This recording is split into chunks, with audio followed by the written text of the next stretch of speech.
Baba vipi? Vipi? Swali. Acha tu. Vipi una shughuli? Mbona tuambizani baba? Unawe maana wewe kwa shughuli.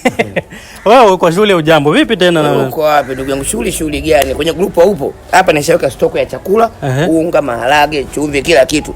Ili ni kreti la 3 ndalirudia. Baba, nimapa taarifa. Wewe kwenye grupu upo? Mimi sipo kwenye grupu, kwa hiyo sasa. Kwenye grupu vipi haupo wewe? Nimewambia walevi wote. Tunaweka stoko ndani ya pombe. Tarehe 29 si ndio siku yetu ambayo si ya kurelax. Tutaki tabu walevi. Yaani kwamba utaki kutoka. Baada. Yaani baada afu ndo unatoka. Ya birthday yangu nikimaliza birthday si ndani. Birthday yangu unafanyia ndani siku hiyo. Yaani kwamba una birthday. Yaani baada ya kumaliza kila kitu. Naingia ndani kufanya birthday. Ya kumaliza siku salama. Sasa mimi nitakuwa naangalia kwenye TV matokeo yote yanayoendelea. Kwa hiyo ni wahi nije ni wahi na mimi. Uje vipi?